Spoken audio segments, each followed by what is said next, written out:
My journey from here to there was lonely. The reason?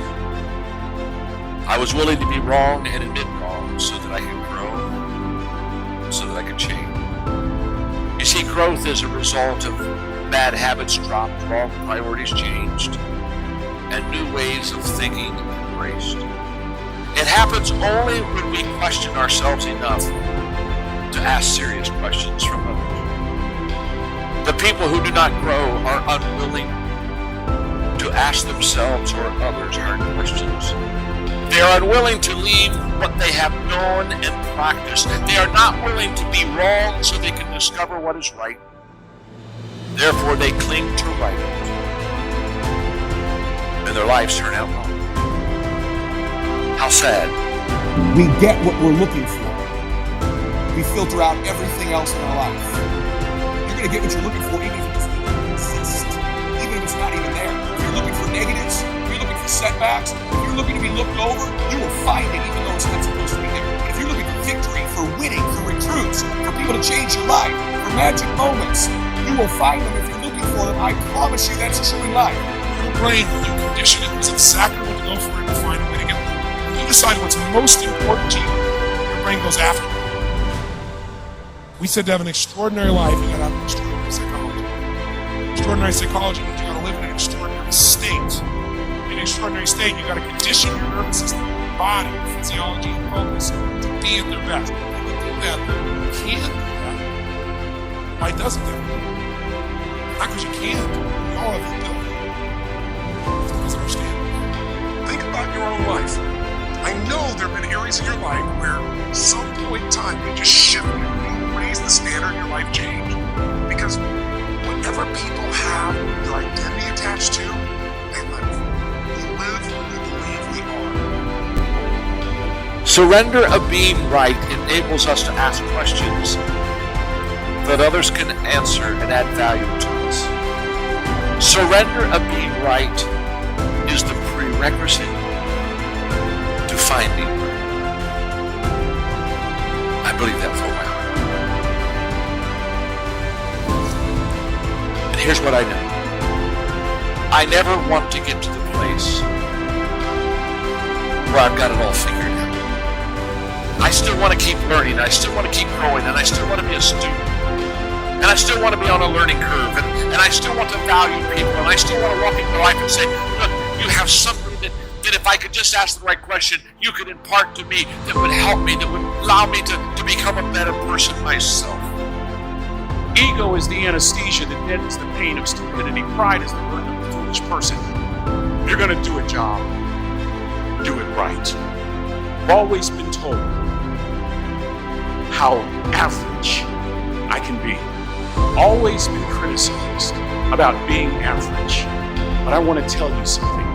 I stand here before you, before all of these people, not listening to those words, but telling myself every single day to shoot for the stars, to be the best that I can be. Good enough isn't good enough if it can be better. And better isn't good enough if it can be best. Wisdom will come to you in the unlikeliest of sources. A lot of times through failure. When you hit rock bottom, remember this. While you're struggling, rock bottom can also be a great foundation on which to build and on which to grow.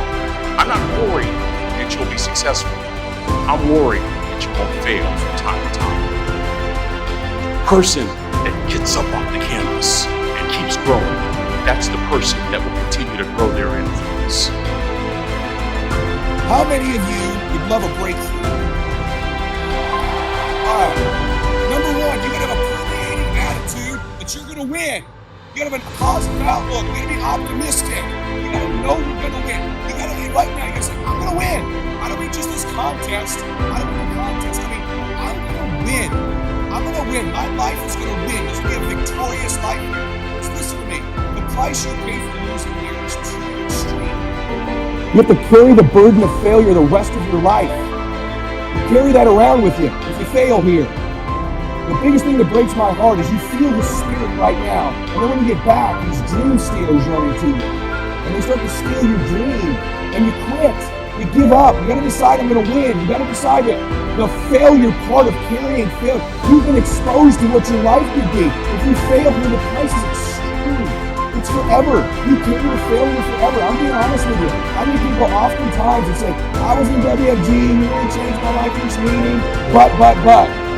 And they put their heads down. They've been carrying it. They carry it. They see these Facebooks and Instagrams and what we're doing. You got to know you're going to win. You got to sell out. Yeah, I'm telling you, you got to become a sellout. You need to sell out. You need to get obsessed. You got to get relentless. You got to be a road dog. You got to get intense. That's what you got to do. There's some dream stealers. You need to look out for these 4. I don't want them to happen to you. You ready? Say yes. Dream stealer number 1 will take you out of here. Lack of confidence and faith. Lack of belief. They'll steal your dream. You got to know you're going to win. You got to have some faith. These people sitting around you right now, they're whispering to you, you can do this. I believe you. Just like when you were a little boy.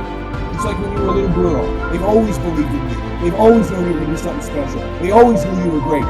You need to know it. You need to take that God that's sitting there with you and those precious souls that have passed and always believed in you, and you carry them with you everywhere. They're with you anywhere. Acknowledge them. If you don't believe that, honor them. Honor God. Honor these people who believe in you with your magnificent life. Honor them. Don't give in to lack of belief, lack of confidence. Don't ever do that again. Don't do it in WFG or out of WFG. You were made to do something great. You're special. You were made in the image of God. Something awesome is supposed to happen for you. And those of you that have made something awesome happen, something even more awesome is supposed to happen for you. I would say for the last 45 years, we've told psychologists, and we certainly to blame for this, at least in part, you're okay the way you are. That's what we tell young people. Oh, you're okay the way you are. It's like, and there's nothing worse than you can tell someone who's young than that, especially if they're miserable. You know, and lots of them, well, if they're miserable and aimless, it's like, oh, I'm miserable and aimless, and sometimes I'm suicidal, and I'm nihilistic, and I don't have any direction in your life. In my life. It's like, you're okay the way you are. And it's like, they don't want to hear that.